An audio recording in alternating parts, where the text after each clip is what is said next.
Good morning, beautiful soul. Welcome to my channel, Energy Matters, where we discuss all things energy, manifestation, magic, and spiritual stuff. And today I wanted to talk to you about stories and how the stories that we tell ourselves about the events of our life and of our world creates our reality, and how important it is to actually choose your stories very, very carefully.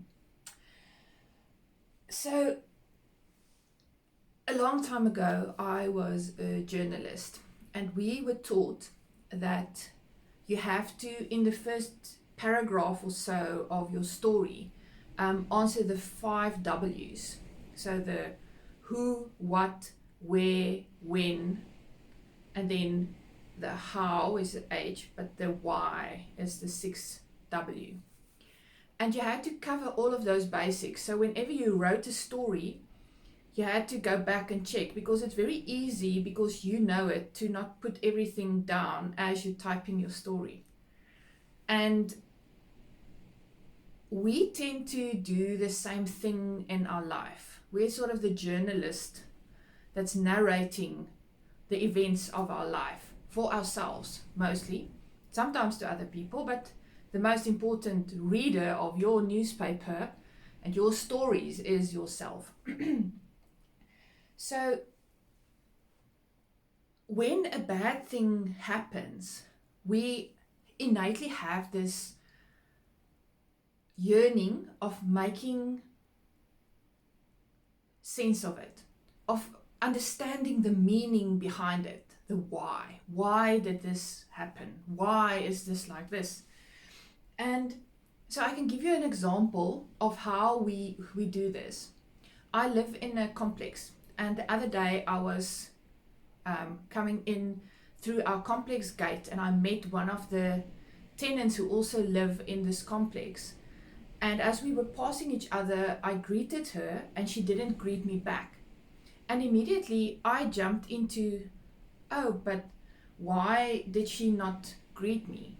And the story that I came up immediately that made sense to me, I hope you can't hear the wind. We've got a storm in Cape Town today, so hopefully the sound doesn't interfere too much. But the story that I made up immediately was that I was on the trustees of the complex, and we'd sent out a communication to everybody about a rule that was being broken by this specific tenant mostly, but by other people as well. And so immediately my mind jumped to, oh, she's mad about that rule now being enforced, and that's why she didn't greet me. And that's not necessarily the truth. She might not have heard me greet her.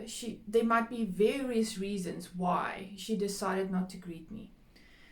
The important thing was to disengage from that story, which is not necessarily the truth, but we're so quick to make up stories in our mind about why other people are doing stuff and why certain stuff is happening in our life.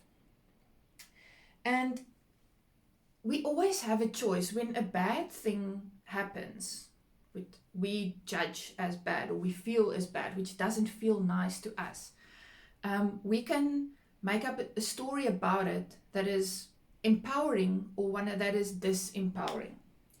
And it's so important to always interrupt yourself if you feel yourself going down the path of the disempowering story.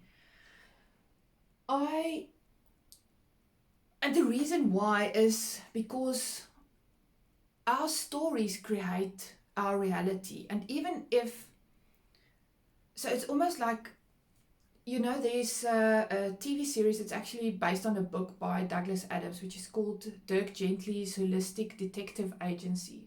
It's fantastic. I can highly recommend it.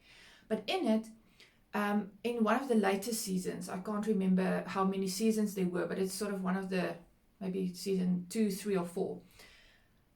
There is this little boy that somehow dreams of this kingdom with knights with purple hair and all of these families that are sort of pitted against each other, and there's a magician that takes over the kingdom, and so he makes up this story about this whole fantasy land and all of the inhabitants of it and all the dynamics of it and so on.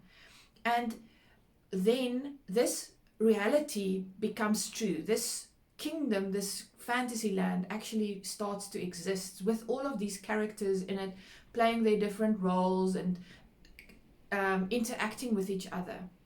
And then the cast of Dirk Gently, the detectives and friends and so on, start interacting with this kingdom and have to go and help it because the evil magician took over. They have to save this kingdom, as was foretold in the story, by the way, that the little boy dreamed. But it's almost like all of us are that little boy that dreams up these fantasy kingdoms with all of these stories that's alive in them. And our stories bump up against each other and interact. And so it's not like we're creating this kingdom and it is an island unto itself. So we're creating our story, and it's this thing that interacts with all of the other stories and kingdoms in the world. And sometimes they come together and they create collective stories. So, but that is how powerful they are. So if you choose to believe a story that is disempowering to you, that casts you in the role of the perpetual victim, for instance, then that story comes alive in your little energetic kingdom. And that is the story that then starts playing out for you, even into your future. So it's so important to go and interrupt yourself when you start going down this road of believing a disempowering story about why stuff is happening to you or in the world. And if you've ever read the book Reality Transsurfing, you'll recognize what I'm describing here is almost like what the writer of that book calls pendulums. It's like belief pendulums, and you give energy to a specific pendulum, and that pendulum then gains momentum and starts swinging. And the best position for you as a soul is to be neutral and not to be on the one of these pendulums. But for instance, there's a current pendulum in our world that has a specific theory about why this pandemic is happening. And the more people put their energy behind it, the more energy that pendulum will have to start creating a storyline around that belief. And so that is why it's so important to just check yourself and see, is what I am believing, is what I'm lending my energy, my belief energy to, is that an empowering story or is it not? Because you don't want to lend your energy to stories that ultimately will disempower you as a soul, as an individual, as a resident of the world. So we have this idea that we can sort of figure out the why of why something is happening. And what I've learned through doing many Akashic readings, for instance, is that we never really understand all of the whys. It's like an onion layer that you're peeling, and there's always something deeper behind it. And so our lives are very much almost like this big storybook, this thick, almost like, The Lord of the Rings, which is this thick storybook. And we're coming in with this current life of ours on chapter 35, and somehow the stuff that some of the other characters are doing is based on parts of the earlier story that we haven't read, that we don't have access to right now. And so we can't interpret their behavior correctly. Sometimes there are stories in our life that has these pendulums of energy already running, and this pattern keeps reoccurring, the story has some force behind it in our life. and we can't understand why. And the reason is sometimes that in earlier lifetimes we gave that story somehow some energy impetus that is now playing out here, and sort of to solve it you have to go back and neutralize that energy that got put into this pendulum that is swinging around here now. And so that is why Akashic readings, for instance, are so powerful, because you can go and affect the energy of that so that it no longer affects your current lifetime. You can solve the energy. So there is no ultimate why that we can understand in terms of why stuff is happening that we with our human minds can understand fully. We can go to surface levels and gain maybe some understanding, but we'll never understand everything that is playing around into a simple thing. Even if it's just a simple thing like that person not greeting me at the gate, there's lots of stuff that's surrounding the energy system, and it's so complex that we can never really make sense of it, even though our mind immediately jumps to the most obvious conclusion for us, and it is often a disempowering conclusion for us as to why something is happening. And what I wanted to stress with this video for you is that firstly, there's a big need to become aware of just this, that this is happening. And secondly, to always interrupt yourself if you find yourself going down the storyline of a disempowering story. For instance, not having enough money, or your money going out as quickly as it comes in, or not being supported by other people in your life, or not finding love and not having good relationships, or feeling unworthy. That is a story that we tell ourselves, and that sort of starts underlying the energetics of our future actions and our expectations and our intentions, and the level of allowing that we give ourselves to have a different reality. And so it's so important to start digging into what is happening with our stories.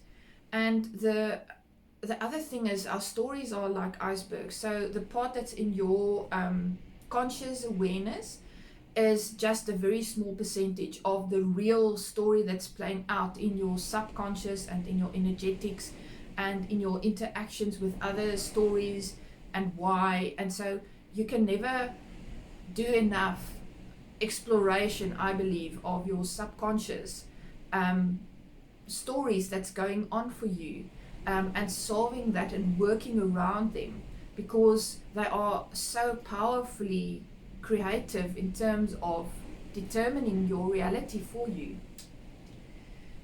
So it's so important to never choose a disempowering story. But how do we do that in practical terms? So there's two ways. One is to just disengage from the why. So for instance, I go and I meet this person at the gate, and she doesn't greet me, and I have this momentary, oh, I wonder why that is. And then feeling into my body, into the releasing any idea of why. I don't know why. I don't care actually why she didn't greet me. I release myself energetically from trying to figure out why. And I sit and I'm present with my energy and the emotion that this has caused for me. And then I release that through breathing, through movement, or I shift the energy in whatever way feels good, by just letting it pass through you. And not because our emotions get fired by retelling ourselves the same story over and over again. An emotion is a momentary thing. I can't remember exactly how long the chemicals that's caused by an emotion runs through your system, but I believe it's something like 30 or 40 seconds, somewhere there. And you have to, if you allow it to run through your system without retelling yourself that same story that's making you feel this certain emotion, then it will dissipate. So you just be present with the emotion that it's caused, let it dissipate, let it run through your system, and then you don't tell yourself that story again. You just disengage from that story. The other thing is that you can choose to tell yourself an empowering story. So if something bad is happening, what intuitively can I start believing about why this is happening? So let's look at the pandemic, which is a bad thing that's happening to our world. How can I believe an empowering story about that? Well, I can start believing that it is teaching me about my own inner authority. It is causing me to grow as a soul. It is shifting the consciousness of the world, I believe. And that is the story that I am telling myself about this. It's making me more conscious of my health, of the importance of having a healthy body and of living that way. It is making me very aware of the effect that people's beliefs have on that health and their healthy bodies. And so is it then ultimately a bad thing? It's not a pleasant thing, but I no longer see it as a bad thing, because I've shifted the story that I'm telling myself about it. And so you don't have to believe my story. In my little kingdom, this is the story. This is where I'm living from, and this is where I'm coming from. And you can come from a total different place, and that is your prerogative as the creator of your own reality. However, just be aware that you are creating your own reality with the story that you tell yourself, and be very mindful that the results that you're getting from that story that you're telling is what you actually want that results to be. The other thing that you must also just keep in mind is to never extend a disempowering story forward into the future. So for instance, if you have had issues regarding money or past relationships, for instance, then you can get into a pattern where you tell yourself this is what happens every time. So this is now my expectation that the same bad thing will happen again. And by that, you're extending this forward, your story forward. You're giving it room to go into your future. You have to create some sort of a closure where you can cut off that story and start living a new story from that point on. If this is so, doing a ritual or ceremony where you, I don't know, release beliefs or emotions regarding past relationships that failed, or past failures around money or whatever, and start telling yourself a new story that was in preparation for you living this more empowered story. So ultimately it was to your benefit. Ultimately it was a good thing. It wasn't a bad thing. And you change the dynamics around how you feel around that. And as you change the stories, you will actually start firing some of those positive emotions, which makes you a vibrational match for that positive reality to come in. And so the message that I wanted to just share with you is to choose very carefully, and to become aware of where you are choosing without knowing that you're choosing, because your stories do create your reality, just like that little child created that kingdom with the purple haired knights and whatever. And you're living in your little kingdom that you've created right now. So look around and see, is it what you would like your kingdom to be? Where can you tell a better story? Where can you change? Where can you shift the narrative for yourself? Because you are a powerful creator, and the stories that you tell yourself about why stuff is happening to you and why stuff is happening in the world ultimately matter very, very much. So I'll see you soon. In the meantime, stay safe, stay well, stay blessed, and I am sending you lots of love.